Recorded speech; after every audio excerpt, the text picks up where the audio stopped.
This is the Leo Climaco podcast. We met about 2 years ago. At one of Ray's events. One of Ray's events, yeah. And I feel like we but never really pushed that ball further until now.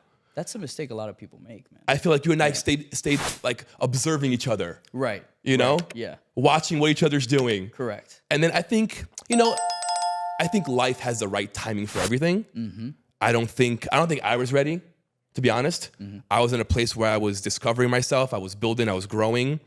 And I think the time finally came for us to connect, and now we're here. I love it.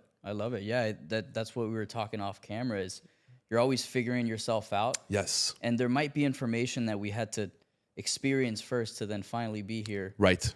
To be able to help more people, right? There's people who might be listening to this and hear something that actually helps them in their life. I've had people DM me recently with just shit that I've been talking about. It's like, man, I've been following you for years. I don't know who they are. And it's helped them, Right. So I agree. I'm happy to be here. You'd be surprised how many of those people are out there. Yeah. That are quiet, that don't say a word, Yep. that rarely like your stuff, your reels or whatever, or stories. Yep. But they're learning, they're observing, they're watching. I love that. And I think that's the position you got to put yourself in, right? If you're lucky enough to have the mentality of being a leader and to be an entrepreneur, the happiest people are the people who think the least about themselves, who think more about others when they take action. It's just funny to think of it that way, right? Makes sense. And you look at the most successful people, it's people who are constantly thinking about the planet or other people, their customer comes first. Living in service. And I've just realized that with people who I have no idea who they are. I probably met them once or twice, and people who I've never met before in my life text me or DM me and say, hey, man, whatever you said either saved my life. That's one that I got not too long ago, which was pretty powerful. That's incredible. That's always going to stick with me. And other ones that it's just like, you've helped me through tough times. It's funny because we're both going together through our own tough times, relative, right? It's just a beautiful thing, social media, what it's done. So I can agree to that. I think you've definitely helped me out a lot. Okay. You have this James Bond GQ vibe to you. You do, you really do. Yeah. But it's approachable. Okay. It's not something that you feel like you're not attainable. And the things that you speak about are very powerful. And it comes out with a lot of power. It comes out with a lot of confidence. And you can tell that you know what you're talking about. It's helped me out a lot because in this journey, so I began podcasting because I had a stuttering issue. Okay. And I wanted to get rid of it. I did not tell at all. I took 2 years of speaking classes. Wow. Yeah. Invested a shitload of money. Went to someone who taught Russell Brunson. Russell Brunson. How to speak and how to perform on stage. Wow. So after that, I got so comfortable in speaking that I started public speaking. Wow. And I began this podcast. Yeah. And seeing people like you who have the confidence and the drive and are out there doing things motivates me. I don't see it as competition. I see it as, man, I love that frequency. I love that energy. How can I get there? Right. Right. Well, you're one of the few people that actually do something about it. The speech, is it called speech therapy or just public speaking, coaching? I probably should have gone to a speech pathologist. Yeah. But I didn't. Right. You pushed through with repetition. I did. I did a lot of hypnotherapy. Right. Which was part of getting, I guess, rid of that fear of that stage fright. Okay. And it's gone. Right. You just kind of put yourself in front of it. Basically. I faced it. Face your fears. Exactly. It's funny you mentioned that because for me, one of my biggest fears, now that we're getting vulnerable here, is speaking outside of my place. Speaking outside, literally in a coffee shop, walking down the street, because you feel people staring. Yes. Right? Yes. In the moment, and this happened in Europe, it's been just constant over the last how many years? 7 years of entrepreneurship.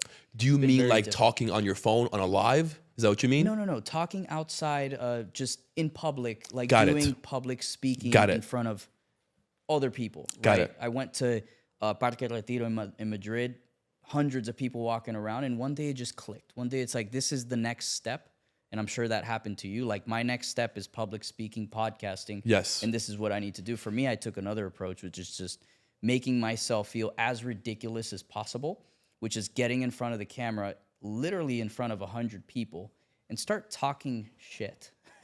And it just clicked for me. Yeah. And that's personally, that's like my next level, right? From speaking inside of closed doors about what I do, how I pitch, whatever it is that I'm speaking on camera, now I'm doing it outside. It was always a thing for me, but it's a constant stepping stone that you start to realize.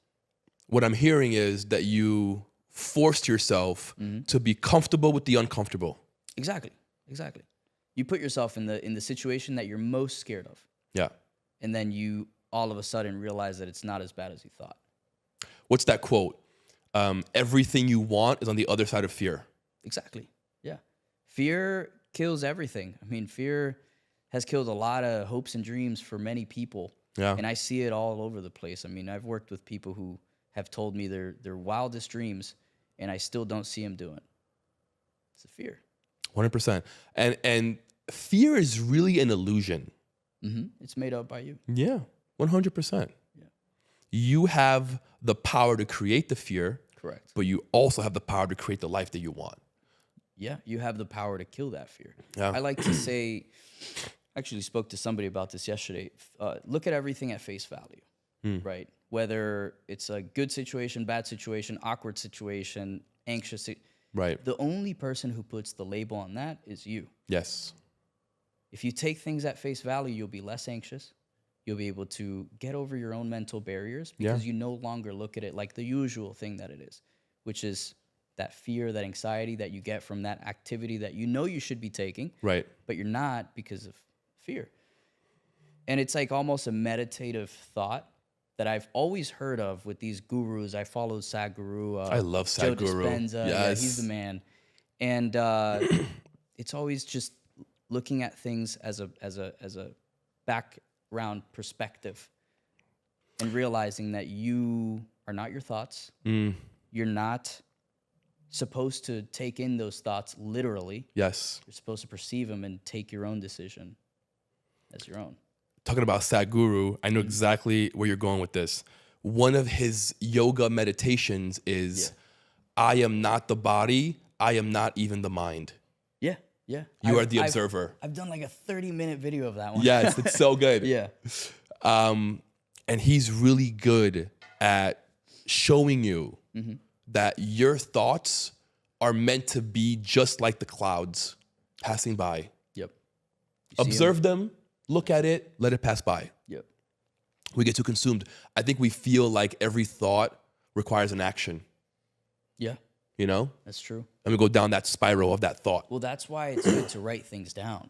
You know, and I lack at this sometimes, but whenever you have a good idea or you have an anxious idea or something like that, you write it down. It's like you're deleting all the space from your mind that's being taken up by that. Clear the hard drive. Clear the hard drive, exactly. So writing things down has really helped me with that one, especially great ideas that you tend to forget because then other thoughts, like the moving cloud is a perfect example. But just taking that perspective of, you know, it's just a thought. You're not supposed to take it literal. Exactly. Has helped me a ton. But it took me a while to realize that.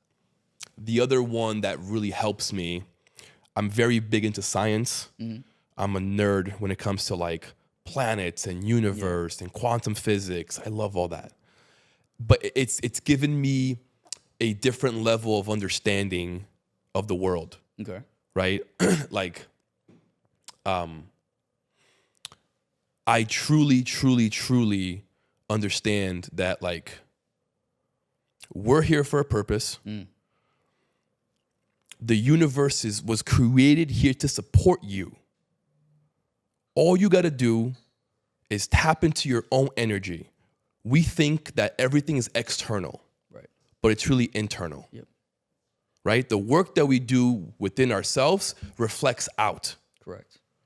Right? And I think that the idea that helps me is the idea of the wave collapsing in quantum mechanics, right? Like, we live in a field of probability. Right. And depending on what decision you make, that's where the reality is going to collapse in. But I think what gives me comfort is an understanding that the decision of that wave collapsing has already been predetermined for me.